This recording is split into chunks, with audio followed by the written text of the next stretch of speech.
Have you ever run Docker stop and watched it just sit there for 10 seconds before finally stopping? It's not a bug, it's actually how Docker handles signals by default. And today I'm going to show you exactly why this happens and 3 ways to fix it. I'm going to demonstrate the problem, explain what's actually happening under the hood, and then give you 3 solutions, from the simplest one-word fix to the production-grade approach used in Kubernetes. Let me show you the problem first. Here's a simple Docker file running Redis. Pretty standard setup. Redis in a container.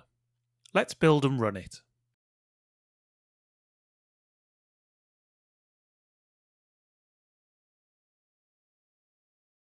Works great. Redis is up and responding.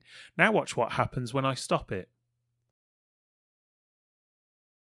10 full seconds every single time. This isn't just annoying during development. In production, when you're doing rolling deployments or scaling down, those 10 seconds add up fast. So why is this happening?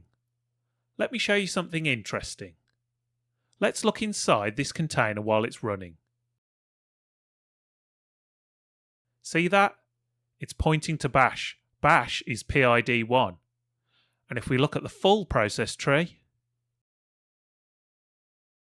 there's bash at PID 1, and our actual process, Redis, is running as a child process with a different PID.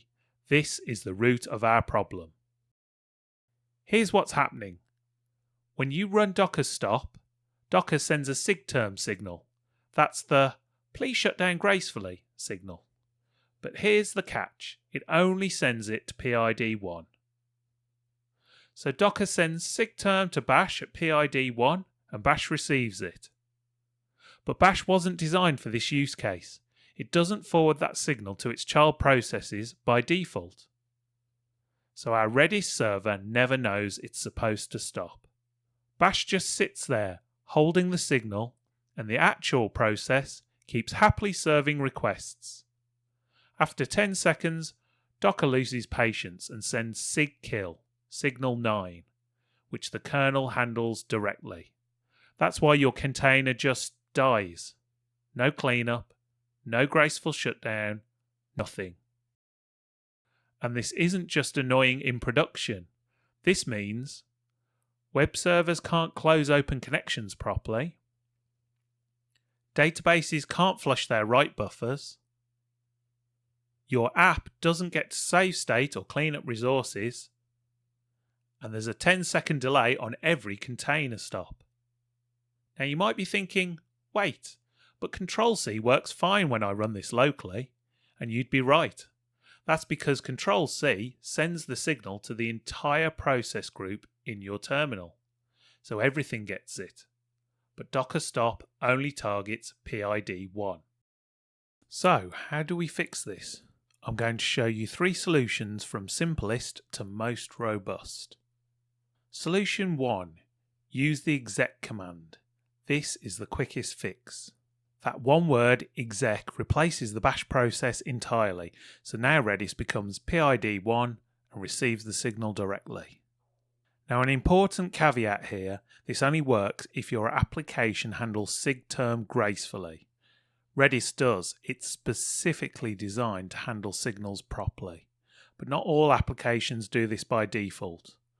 Python's simple HTTP server, for example, doesn't respond to SIGTERM without custom signal handlers.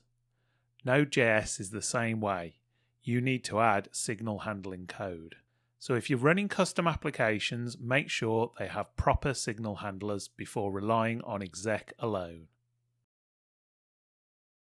Now you can see Redis server is PID 1.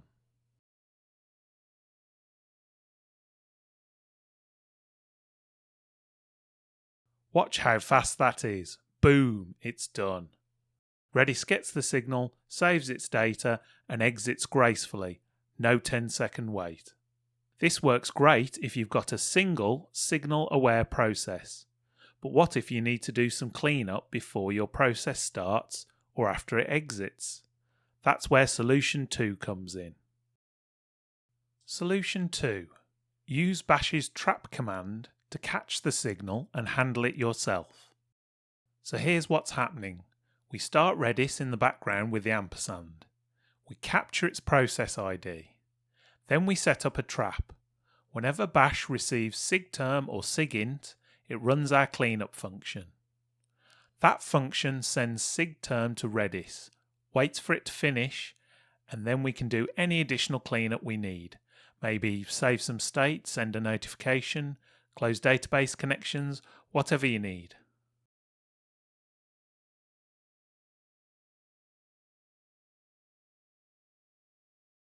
See those messages in the logs? That's our cleanup function running. This gives you full control over the shutdown process. And solution 3. Use a proper init system like tini or dumb init. Notice we're not using exec here. That's the point. Tini handles the signal forwarding for us, so we don't need to. Bash can stay as a child process, and tini takes care of making sure signals reach Redis properly.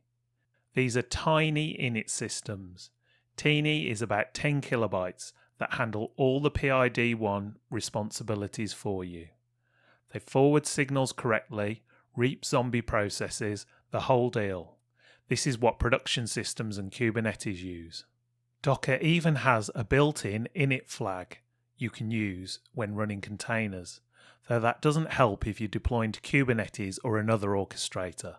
For production, you want this in your Docker file. So which one should you use? Here's my take. Use exec if you've got a single signal-aware process. It's one word, super easy. Perfect for Redis, PostgreSQL, MySQL, or any application that handles SIGTERM properly. Use trap if you need custom cleanup logic or you're managing state that needs to be saved on shutdown. It also lets you handle signals for applications that don't respond to SIGTERM by default. Use tini or dumb init for production systems, especially if you're in Kubernetes or running multiple processes. It's the most robust solution and handles edge cases you might not even know exist. And remember, regardless of which approach you choose, make sure your application actually handles signals properly. All 3 of these solutions will get the signal to your process faster, but they can't force your application to shut down gracefully if it doesn't know how. I've put all the code from this video in a GitHub repo, link is in the description. If this saved you some debugging time, drop a like and subscribe. And if you want more Docker troubleshooting videos like this, let me know in the comments. Thanks for watching, and I'll see you in the next one.